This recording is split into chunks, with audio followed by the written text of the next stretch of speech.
Halo guys, Assalamualaikum warahmatullahi wabarakatuh. Masih di channel Ade Review. Dan kemarin saya udah nyobain Vivo X50 Pro. Dan smartphone itu keren banget. Saya juga udah nyobain Vivo TWS Neo. Dan ketagihan sama kualitas suaranya. Tapi ada satu lagi nih yang seminggu ini saya cobain, yaitu si Vivo X50. Nah, X50 ini dia punya harga yang lebih terjangkau nih dibanding kakaknya si X50 Pro yang harganya 9,999 juta. Tapi walaupun harganya yang bisa dibilang lebih murah dengan selisih 3 juta, nah di sini saya bilang kalau Vivo X50 ini nggak kalah keren dibanding X50 Pro.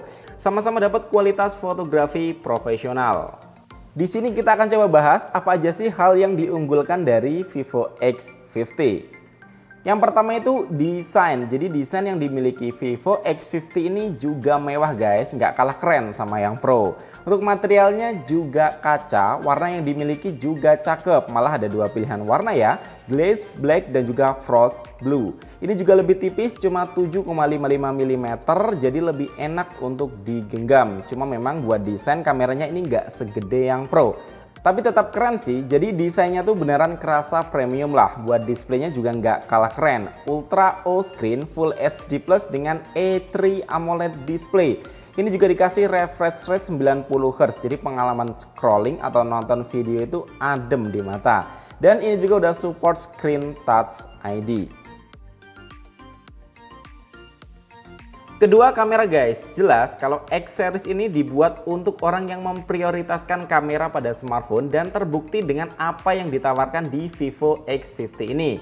Ayo kita bedah lebih dalam lagi. Jadi Vivo X50 ini pakai 48 megapiksel Pro Quad kamera with Ultra Stable OIS. Jadi yang ada gimbal stabilization teknologi cuma versi yang X50 Pro ya. Yang X50 dia pakai Ultra Stable OIS aja. Tapi Ultra Stable OIS ini beda sama OIS biasa.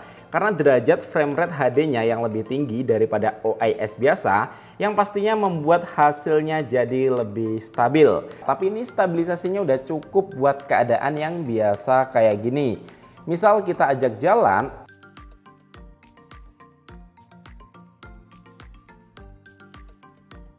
atau naik sepeda, ini udah stabil.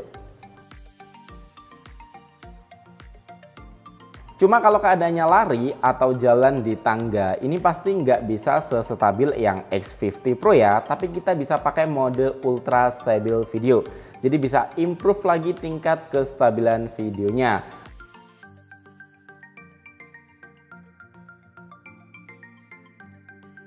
Buat hasil jepretannya sendiri ini udah bagus ya, sesuai sama harganya. Detailnya dapet, hasilnya juga tajam dan warnanya agak sedikit kontras.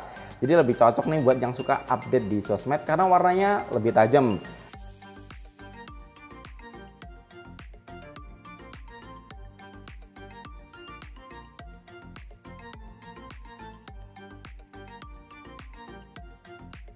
Nah, X50 ini ada lensa 8 megapiksel super wide angle buat ngasih sudut pandang yang lebih luas hingga 120 derajat.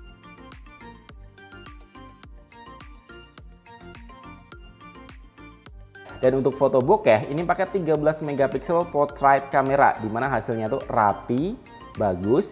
Jadi bisa misahin nih antara objek dan juga backgroundnya.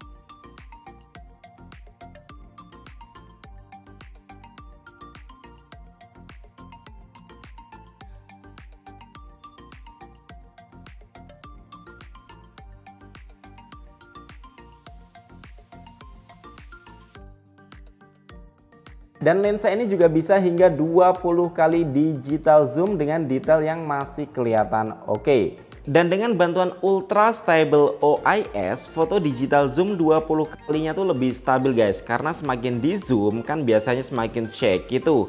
Tapi di sini kita rasanya kebantu banget sama kayak X50 Pro dengan gimbalnya untuk 60 kali hyper zoomnya. Dan satu lagi ada 5 megapiksel buat super makro kamera. Ini buat foto makro dengan jarak fokus 1,5 cm yang sudah support fix makro.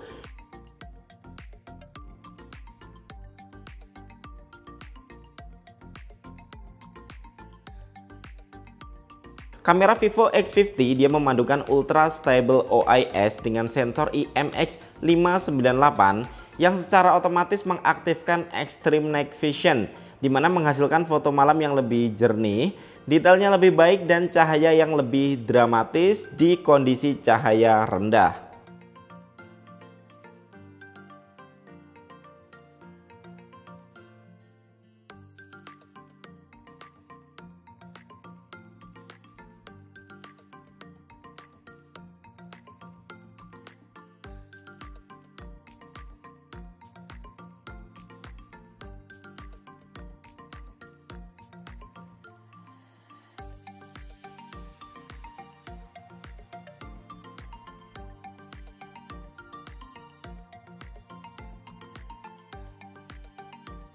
Dan satu lagi yang keren, ada Pro Sports Mode. Ini dapat dengan mudah menangkap pose gerak melompat dengan kecepatan dan presisi yang keren.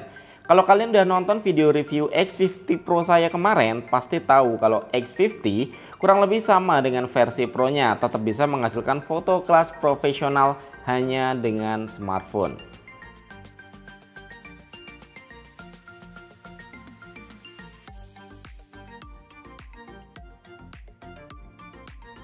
Dan untuk kamera depan ini 32 megapiksel front kamera. Nah kalau ini nggak usah ragu sih ya, hasil selfie-nya pasti oke punya.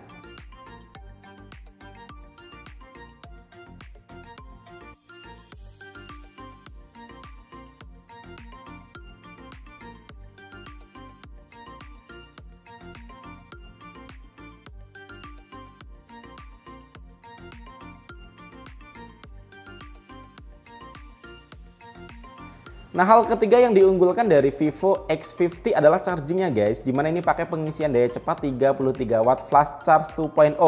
Isi daya dari 0 sampai 100% sekitar sejam aja, dan untuk baterainya sendiri ini 4200 mAh yang buat saya pribadi ini udah cukup banget buat menemani seharian penuh.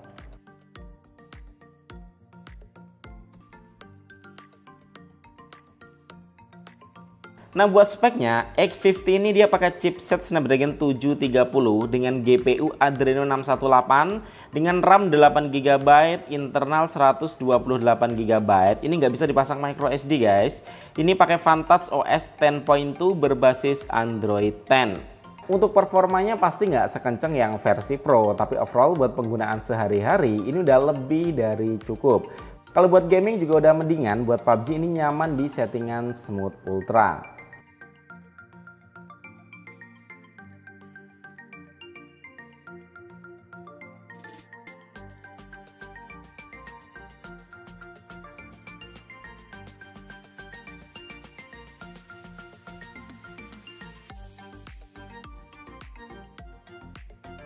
Nah satu lagi hal yang juga ada di X50 yaitu NFC multifunction. Jadi kayak X50 ini dia bisa menyimpan dan memindahkan fungsi kartu akses kita ke smartphone gitu guys. Ya memang nggak semua kartu bisa, tapi kayak kartu member rata-rata bisa guys. Jadi nggak perlu bawa kartu yang banyak di dompet.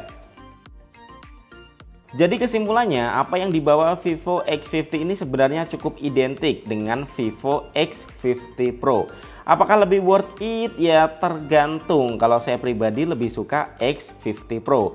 Jadi walaupun sama-sama diberi X-Class Design oleh Vivo, desainnya tuh berasa lebih premium dan speknya juga lebih mumpuni. Apalagi ada gimbal stabilization technology.